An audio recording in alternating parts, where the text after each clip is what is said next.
What's up, everybody?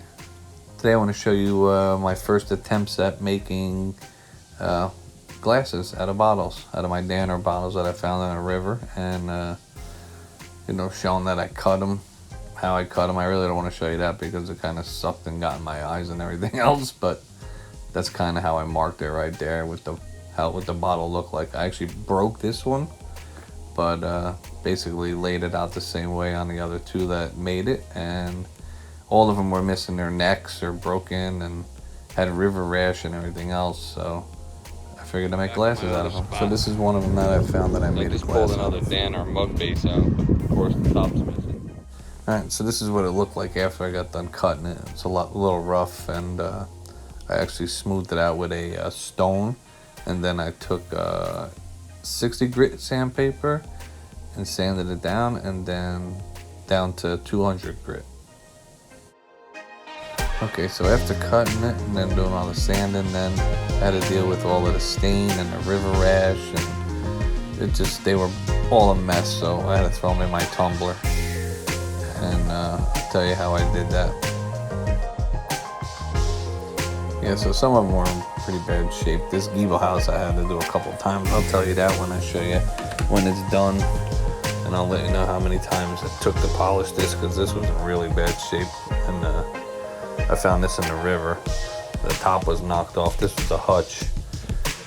So I'm curious to see how this one's gonna come out.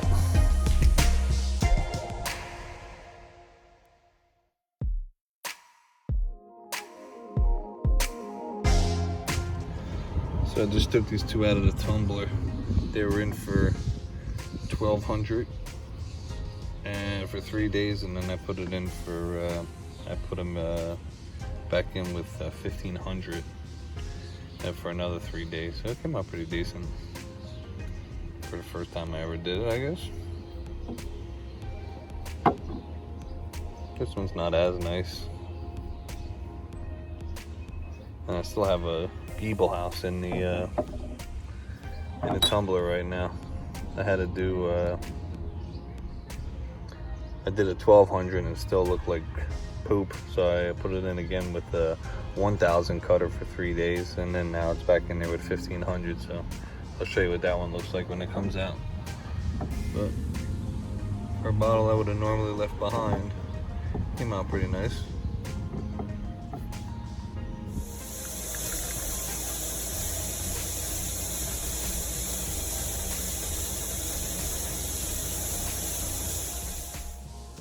Alright, so here's my first glass of nice cold Pepsi with my dinner.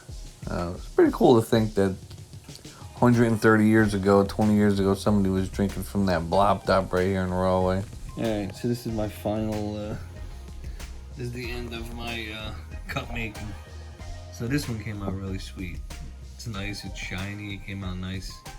It's got some cool air bubbles in it. It's a mug base, so that makes it even cooler. I think it's pretty cool. It's a pretty cool glass. I like this one. So the other Danner over here didn't come out that great. I mean, again, I found these in a river, so considering that they were banging around in a river for who knows how long, it came out pretty nice. And then this gable house, I gave up on it. So I pretty much I ran it with my tumbler, and I put a 1,000 grit in it to pretty much just like make a smoky glass out of it. You can see, it's got a little smoke look to it, so I'm not even gonna tumble that anymore.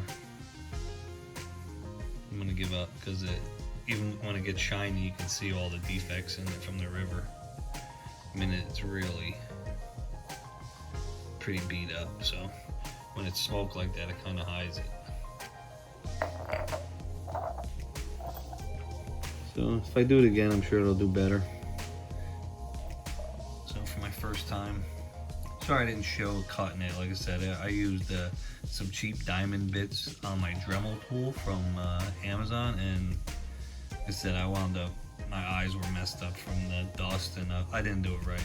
I didn't have no water on it to keep the dust down or nothing, so that I wouldn't recommend to anybody. other than cutting it.